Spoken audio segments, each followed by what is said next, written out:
Nous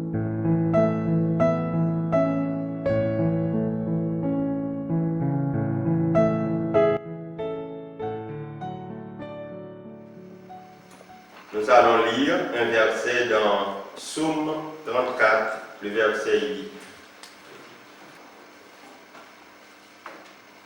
L'ange de l'Éternel campe autour de ceux qui le craignent et il les arrache au danger.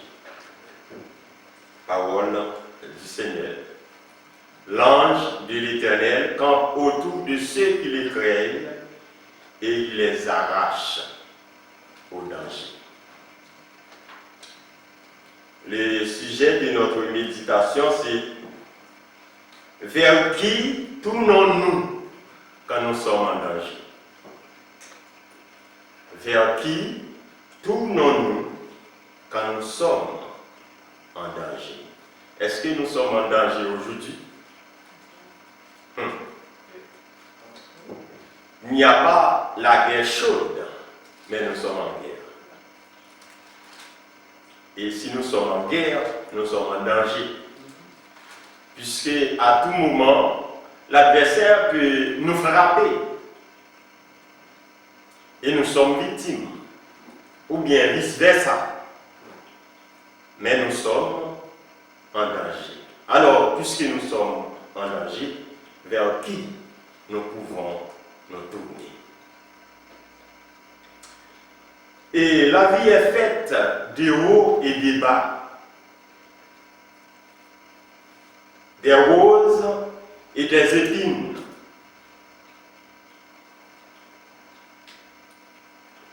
Elle est faite aussi de joie et de chagrin. Chaque jour, nous faisons face aux épreuves et aux difficultés de la vie. Devant toutes ces menaces, que devons-nous faire? Faut-il baisser les bras ou agir?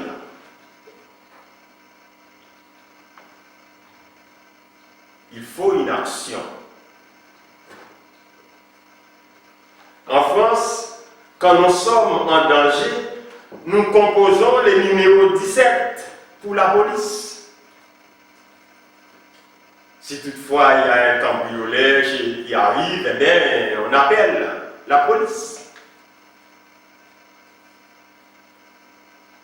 S'il y a un autre problème, on fait 18 pour appeler les pompiers s'il y a feu.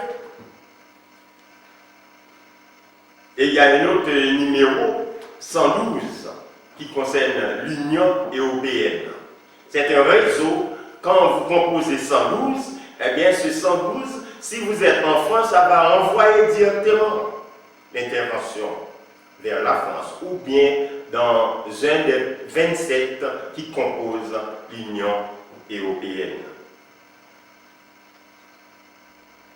Bien souvent, le danger fait des ravages avant même l'arrivée du secours. Et c'est là le problème. La population mondiale attend une issue sanitaire. Parce que cette population est en danger. De Pfizer ou Moderna, ces laboratoires qui ont déjà envahi le marché avec ces vaccins. Sanofi et Institut Pasteur ont déjà jeté l'éponge. Alors, nous sommes en danger. Vers qui tournons-nous?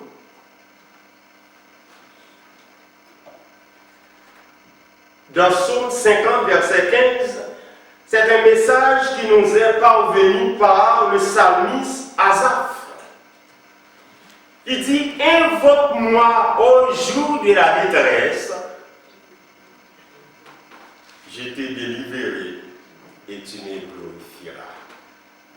sommes en danger, nous sommes en détresse. Mais vers qui tournons-nous? Invoque-moi. Invoquez qui? C'est l'Éternel des armées.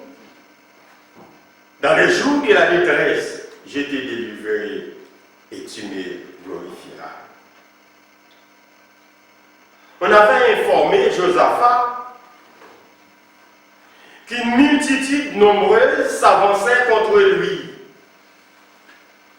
Dans sa prière, il s'est tourné vers l'Éternel. Comment? En publiant un jeûne de prière. Fort souvent, nous ne prions pas. Eh oui, il n'y a pas de temps pour prier. La prière n'a pas une place prépondérante dans notre vie. Et surtout quand tout va bien. Mais pourtant, comment pouvons-nous nous adresser à Dieu? C'est par la prière. C'est le moyen de communication.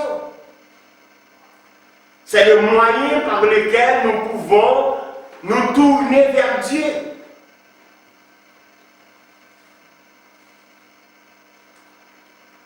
David écrit le psaume 34 après sa délivrance devant Abimelech.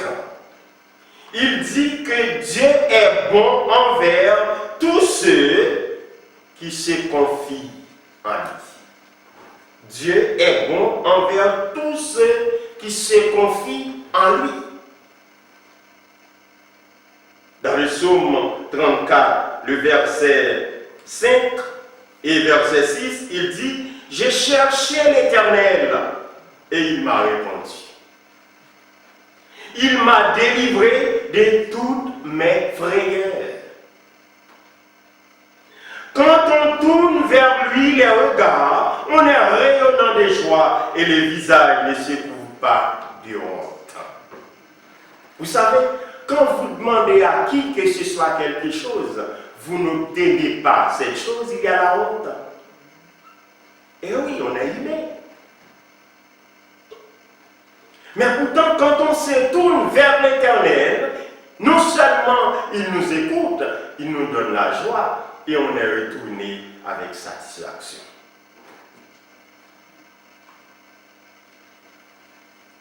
Alors c'est cette expérience qui pousse David à nous parler de l'ange. Dans le verset 8 du psaume 34, l'ange de l'Éternel campe autour de ceux qui les craignent et il les arrache au danger. Alors il nous reste à savoir, qu'est-ce qu'un ange? L'ange de l'Éternel. Qui sont protégés par l'ange de l'Éternel? Et quelle est sa mission? Un ange est un messager. C'est un envoyé de Dieu. L'ange de l'Éternel révèle la face de Dieu et le nom de l'Éternel est en lui. La présence de l'ange équivaut à la présence de Dieu. C'est dans l'histoire de la servante égyptienne, Agar, la servante de Sarah, que le mot ange a été utilisé pour la première fois quand elle portait Ismaël dans ses entrailles. C'est écrit dans Genèse, si vous voulez. Dans Genèse chapitre 16. À partir du verset 7.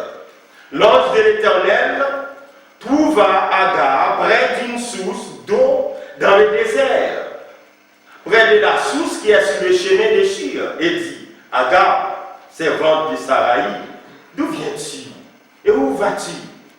Elle répondit, je suis loin de Saraï, ma maîtresse. L'ange de l'Éternel lui dit, retourne vers ta maîtresse et humilie-toi sous sa main. L'ange de l'Éternel lui dit, je multiplierai ta beauté, ta postérité, et elle sera si nombreuse qu'on ne pourra la compter. L'ange de l'Éternel lui dit, voici, tu es enceinte et tu enfanteras un fils, à qui tu donneras le nom d'Ismaël, car l'Éternel t'a entendu dans ton affliction. Il sera comme un âne sauvage. Sa main sera contre tous, et la main de tous sera contre lui, et il habitera en face de tous ses frères. Nous ne faisons pas de commentaires concernant les descendants d'Ismaël. Car nous sommes les descendants de qui? D'Isaac, le fils de la promesse.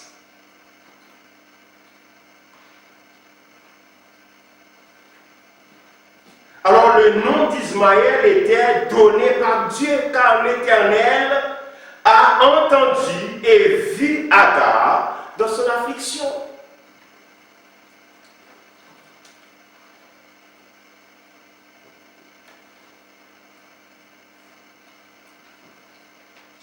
Nous ne devons pas être désespérés, mes frères et sœurs, ni découragés dans nos afflictions. L'Éternel voit et il entend. Nous n'avons rien à craindre.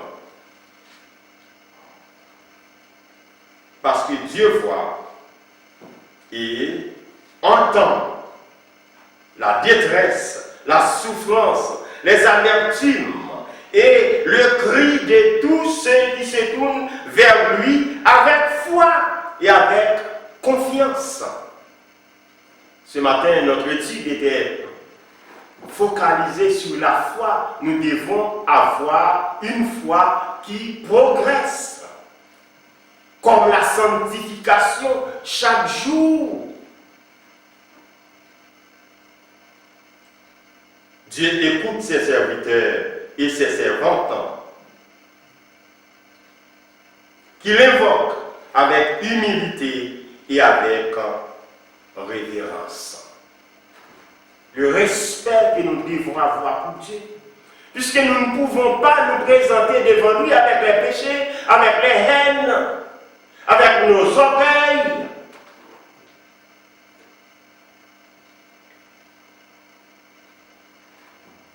Dieu est un Dieu saint et même 3 fois saint. Voilà pourquoi Pierre lui a dit, puisque celui qui nous a appelés est saint, vous aussi soyez saints dans toute votre conduite. Donc sans cette sainteté progressive, nous ne pouvons pas avoir saint devant la face de Dieu, le Dieu 3 fois saint. Ah oui, Jean-Pierre ne voit pas, Jocelyn ne voit pas, personne ne sait comment je suis, mais je vais prier, je vais à l'église. Mais Dieu, il voit.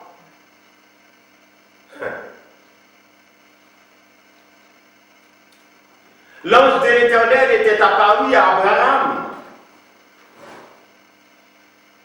dans Genèse chapitre 22, verset 11 et verset 12.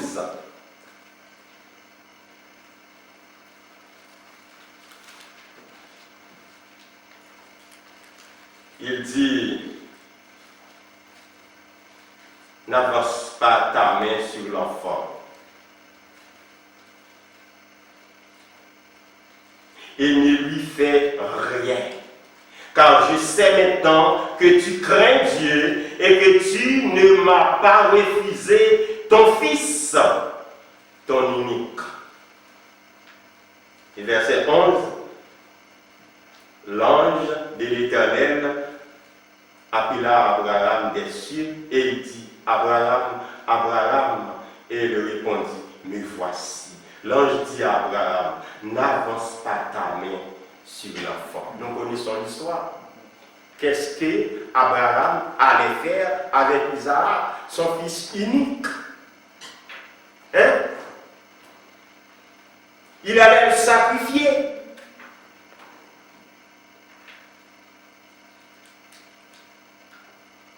Alors, l'ange de l'Éternel tient sa main.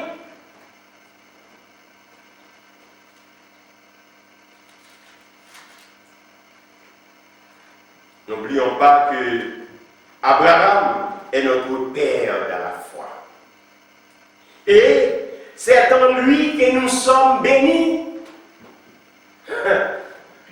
L'Éternel a dit que Abraham, toutes les nations seront bénies en toi. Ça veut dire, si vous êtes branché sur notre côté, vous n'avez pas cette bénédiction.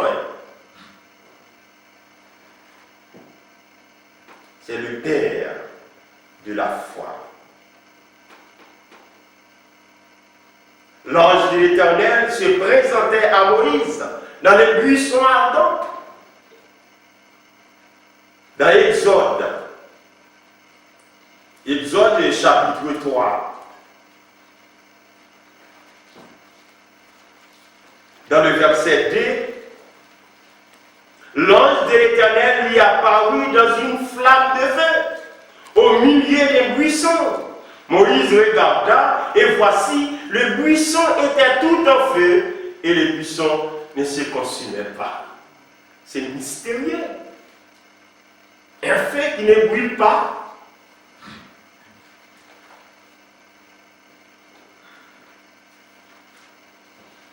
Dans le verset 4, l'Éternel vit qu'il se détournait pour voir et Dieu l'appela du milieu du buisson et dit, Moïse, Moïse. Et il lui répondit, mais voici. Dieu dit, n'approche pas ici. Ôte tes souliers de tes pieds, car le lieu sur lequel tu te tiens est une terre sainte. Et il ajouta, je suis le Dieu de ton père, le Dieu d'Abraham, le Dieu d'Isaac et le Dieu de Jacob. Moïse se cacha le visage car il craignait de regarder Dieu. L'Éternel dit, j'ai vu la souffrance de mon peuple qui est en Égypte et j'ai entendu les cris qui lui font pousser ses oppresseurs, car je connais ses douleurs, je suis descendu pour le délivrer. Dans ce passage, il y a plein de messages pour nous ce matin. Quand nous nous présentons à l'église comme nous voulons, n'importe quelle façon de nous habiller, enlever les chaussures, les souliers de tes pieds, c'est le péché qu'il faut laisser avant de rentrer ici. Parce que ici, c'est un lieu saint. Nous venons ici pour adorer le Dieu saint, 3 fois saint. Si vous avez quelque chose contre Jean-Pierre, avant de rentrer ici, il faut l'abandonner derrière. Si vous avez quelque chose qui bouge, qui frustre votre cœur, il faut le dire derrière. Demande à Dieu. Et puis après, nous présenter devant lui. Car nous ne pouvons pas nous présenter la façon dont nous voulons. Il est 3 fois saint.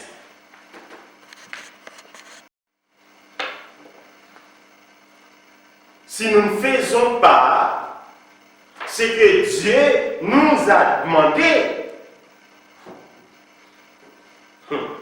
c'est un manque de respect pour Dieu. Si nous voulons nous rentrer ici comme nous voulons avec les péchés, avec nos comportements indésirables, ça veut dire nous n'obéissons pas à la parole de Dieu.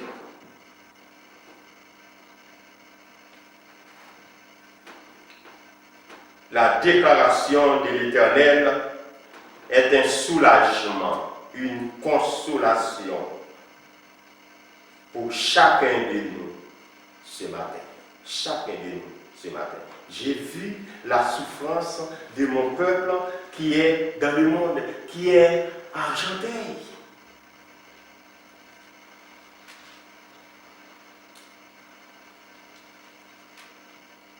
J'ai entendu les cris de ses douleurs et je suis descendu pour le délivrer. Est-ce que vous avez l'assurance que Dieu peut nous délivrer? Oui, il le peut parce qu'il est tout puissant. Rien ne peut résister devant Dieu. Quand il agit, il agit. Il n'a pas besoin de l'ONU, il n'a pas besoin des gouvernements américains, il n'a pas besoin des puissances du monde, politiquement parlant. Mais Dieu, il agit parce que le monde est à Dieu, avec tout ce qui habite, avec tout ce qu'il y a là-dedans.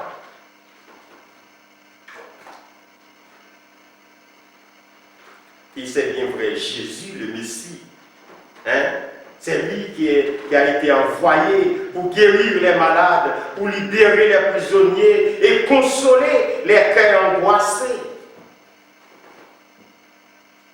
Si vous avez Jésus, vous avez tout.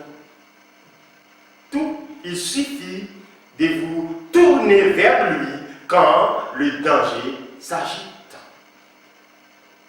Mais fort souvent, nous nous tournons vers d'autres. Nous nous tournons vers X, vers Y qui a de l'autorité.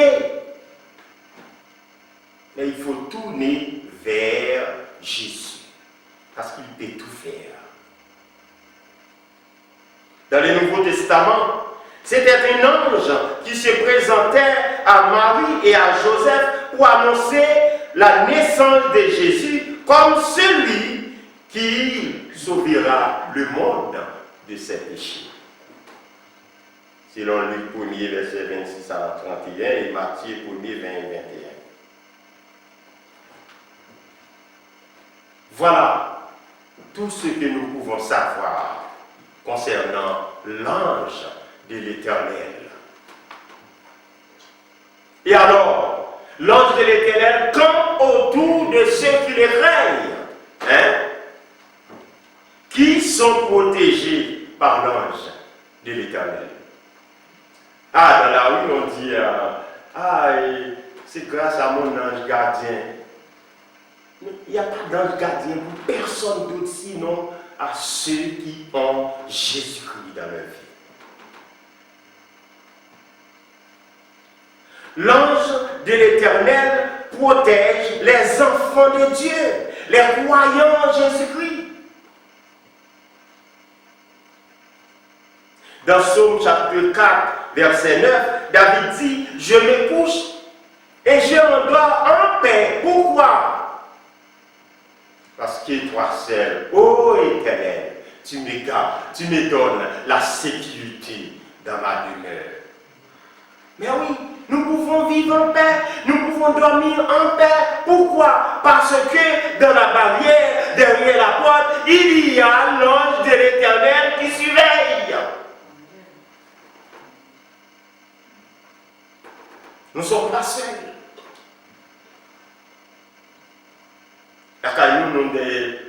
On dit nous pas pitimi sangador. Ça veut dire nous avons des gardiens. Nous avons des sécurités. L'ange de l'Éternel. La protection de Dieu est réservée exclusivement à tous ceux qui ont la crainte de Dieu. Or, la crainte de Dieu est le commencement de la sagesse. La crainte de Dieu se manifeste dans la soumission et le respect que nous devons à Dieu. Il faut nous éloigner du mal et pratiquer le bien. Si nous n'avons pas la crainte de Dieu, si l'amour de Dieu n'habite pas en nous, nous ne pouvons pas être sages. Parce que c'est la parole qui nous rend sages. C'est la parole qui nous sanctifie.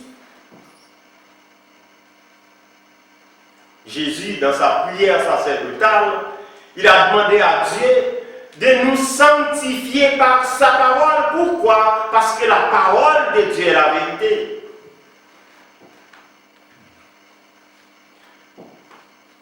Les cumuls de paroles que le gouvernement est passé des États-Unis a fait, on a compté 30 000 déclarations mensongères. 30 000. Ta parole, la parole de Dieu est la vérité.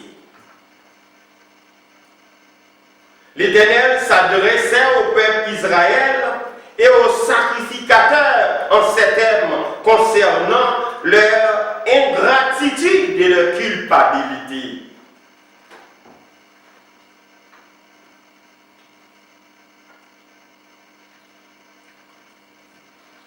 Un fils honore son père, un serviteur son maître. Si je suis père, où est l'honneur qui m'est dû? Hein? Si je suis maître, où est la crainte qu'on a de moi? Malachie, chapitre 1er, verset 6. Dieu mérite le respect, un respect absolu.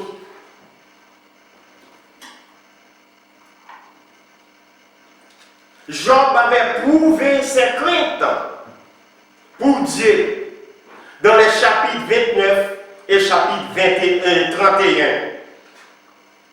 Malgré, ce matin on peut dire, la souffrance d'aucun d'entre nous ne peut être comparée à la souffrance de Job. Personne. Il perd ses enfants. Il perd tous ses biens. Sa femme l'a demandé de rejeter Dieu, ce Dieu-là qui t'a détruit tout ce que tu possédais. Job dit, insensé. L'Éternel a donné, l'Éternel a ôté, que son nom soit glorifié. Nous allons dire comme Job ce matin. Même quand la maladie nous aurait enlevé la vie, c'est la gloire de l'Éternel qu'il faut manifester. David avait son enfant malade. Il priait. Qu'est-ce qui était arrivé comme résultat? L'enfant est mort. David se déplace de quoi à manger. Hein? Vous avez un enfant, soit dans la morgue, vous mangez. Pourquoi? Parce que David sait qu'il va revoir son enfant.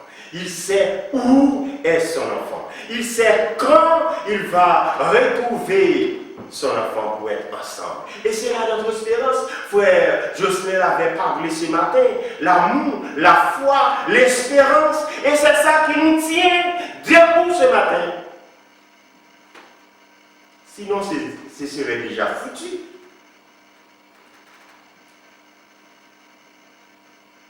Alors la crainte que nous devons avoir pour Dieu doit être manifeste. Regarde ce que Job, il avait dit. Job avait connu toutes ses souffrances, mais il était un homme intègre.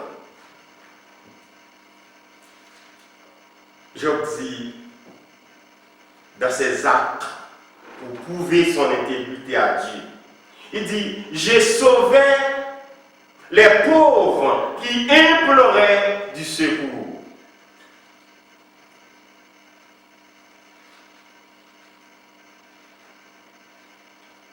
J'ai sauvé l'orphelin qui manquait d'appui. J'avais la droiture pour manteau. J'étais l'œil de l'aveugle, le pied du boiteux et le père des misérables. C'est avec Dieu qu'il parlait comme ça. Parce que vous savez qu'il était accusé par ses collègues. Ah ben, Job, si tu es persécuté comme ça, c'est parce que ben, tu fais des choses mal devant Dieu. C'est une condamnation. Et Job se tourne vers Dieu pour lui dire les actions qu'il a posées qui prouvent son intégrité, sa crainte pour Dieu. Après, il dit à Dieu, si j'ai marché dans le mensonge, si mon pied a couru vers la faute, que Dieu me pèse dans des balances justes et il connaîtra mon intégrité. Il demande à Dieu de chercher, mais mets-moi dans une balance et tu vas voir, est-ce que je ne suis pas intègre devant toi?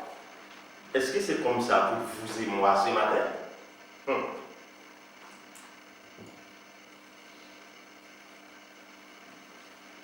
Voilà un serviteur intègre qui a la crainte de Dieu.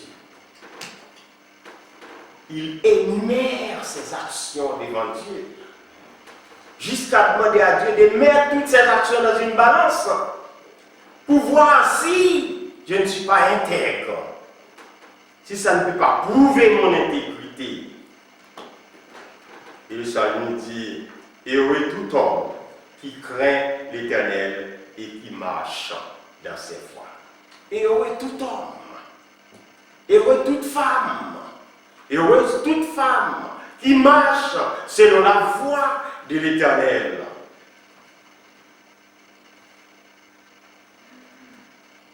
L'ange de l'Éternel monte la garde. Ça veut dire quand la Bible dit campe, ça veut dire camper, c'est monter la garde. Il se tient là, il ne se déplace pas.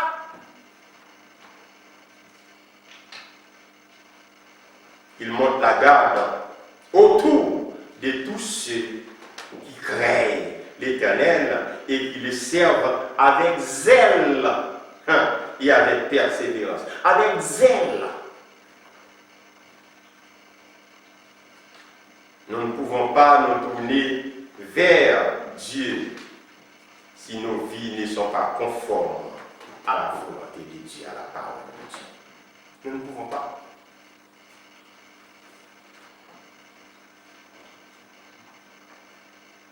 Nous ne pouvons pas nous tourner vers Dieu si nos mains sont souillées de sang. Nous ne pouvons pas nous tourner vers Dieu si nos doigts sont souillés de crimes et si nos lèvres profèrent le mensonge. Chez nous, on dit bonjour par la vérité. Ça veut dire même quand vous dites bonjour, c'est le mensonge. On ne vous fait pas confiance. Si vous n'êtes pas sauvé ce matin, vous ne pouvez pas bénéficier de la grâce de Dieu. Et de la même façon, si vous n'avez pas la crainte de Dieu, vous ne pouvez pas non plus jouir de la protection de l'ange de l'Éternel. Car l'ange de l'Éternel campe autour de ceux qui le craignent. Si vous n'avez pas la crainte de Dieu, détrompez-vous. Il n'y a pas d'ange avec vous. Non. L'ange de l'Éternel symbolise l'Éternel. Il ne met pas à côté de quelqu'un qui souille, qui est souillé avec le péché. L'ange de l'Éternel peut vous délivrer si et seulement si vous êtes un enfant de Dieu par la régénération. La régénération, c'est le fait d'être né de nouveau. Nous avons une double nature. Nous avons cette nature adamique, cette nature de nos mères biologiques. Mais il nous faut cette nature spirituelle en Jésus-Christ pour être protégés par les anges de l'Éternel.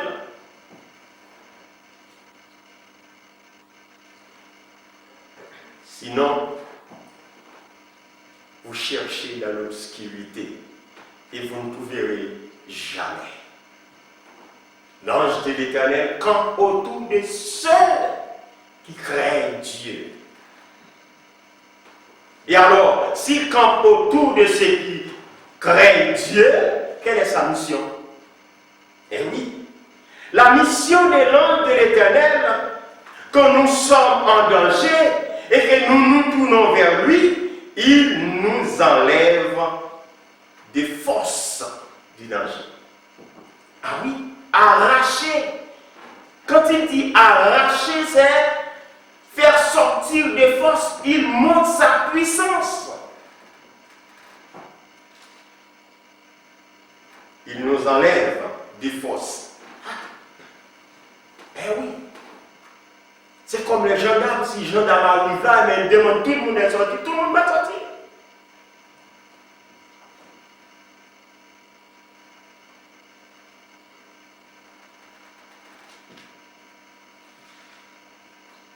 Quelle que soit la nature du danger, il peut nous en délivrer.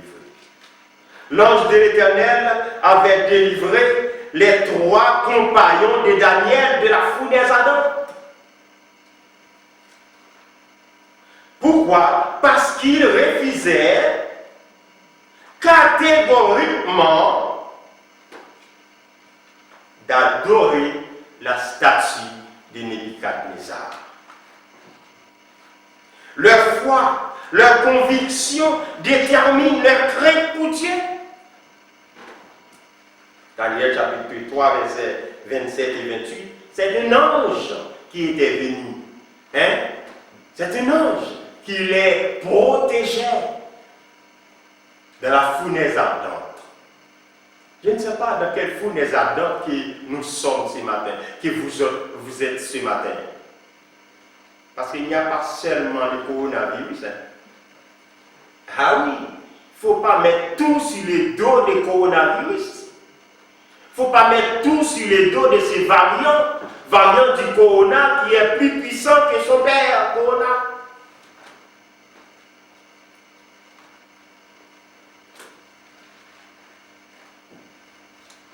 Dans la situation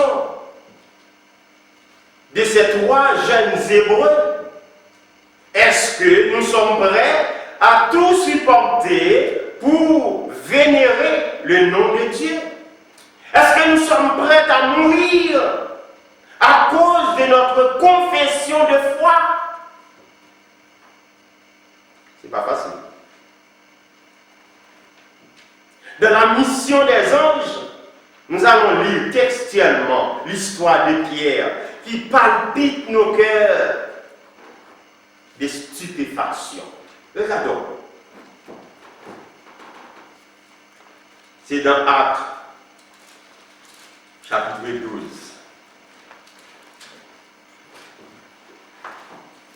Vous allez émerveiller pour voir la puissance, la toute-puissance de Dieu.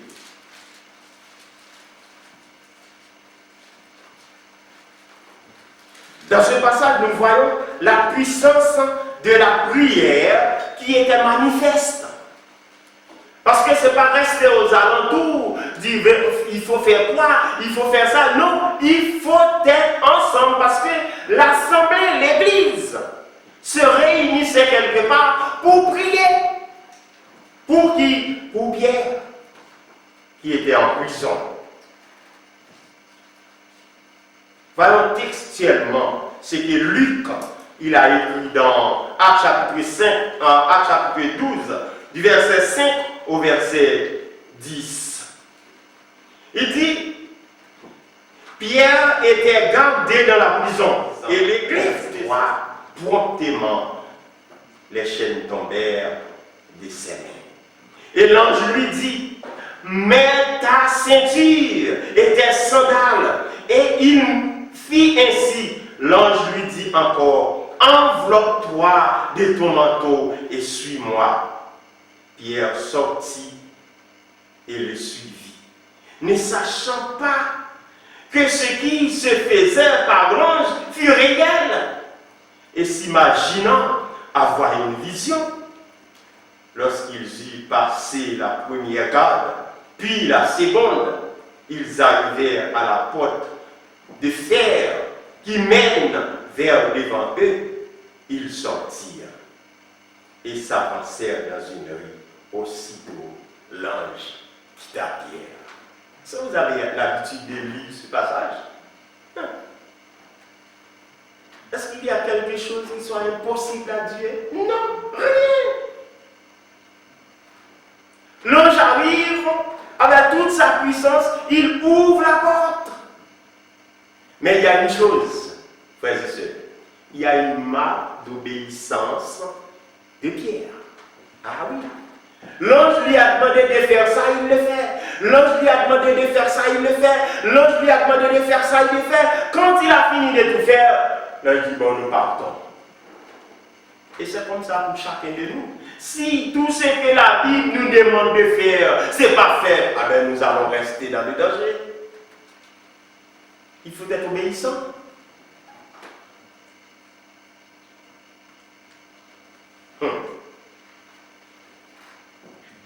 Dieu est le maître par excellence de toutes circonstances, quelle que soit sa nature.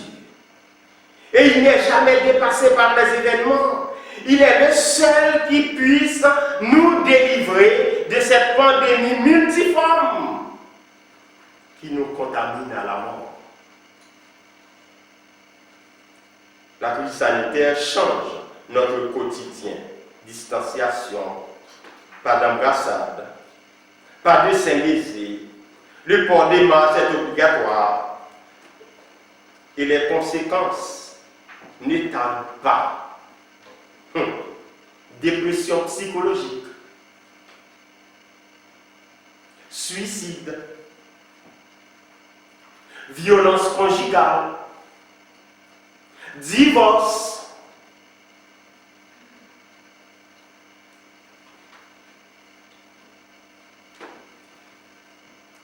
et nous ne sommes pas épargnés. Frère Justin l'avait dit ce matin, des frères et sœurs qui ont abandonné la foi. Mais oui, il prie, ça fait longtemps, rien n'est venu. Eh bien bon, il cherche la solution ailleurs. Si vous cherchez la solution ailleurs, vous allez être perdu. Parce que la solution est en Christ et en Christ seul. Il a un temps pour tout. Et oui, Sarah avait voulu un enfant, l'Éternel lui a fait cette promesse et elle est impatiente. Jusqu'à 90 ans d'années, elle a eu Isaac. L'Éternel est toujours là. Il n'est jamais en retard. Mais notre patience, notre impatience, il est bon d'attendre en silence le secours de l'Éternel. Des chrétiens ont abandonné la foi. Ils cherchent à trouver d'autres secours. Mais ils oublient que le secours vient de l'Éternel qui a fait les cieux et la terre. C'est lui qui change. C'est lui qui garde et qui protège. Il n'est sommeil ni nuit. Frères et sœurs, beaucoup de serviteurs de Dieu qui ont vécu avant nous traversaient des montagnes de difficultés. Et ils sont sortis soulagés par la grâce de Dieu. Pourquoi? Parce qu'ils sont protégés par l'ange de l'Éternel. N'ayez pas peur, comme nous venons de le chanter. Faites confiance.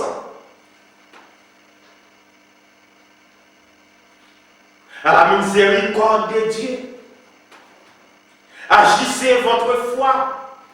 L'Éternel est le boss de la délivrance. Ne cherchez pas ailleurs. Il peut tout. Il suffit de lui faire confiance. L'ange de l'Éternel campe autour de tous ceux qui les craignent et il les arrache au danger. Que Dieu vous garde et vous protège. Merci.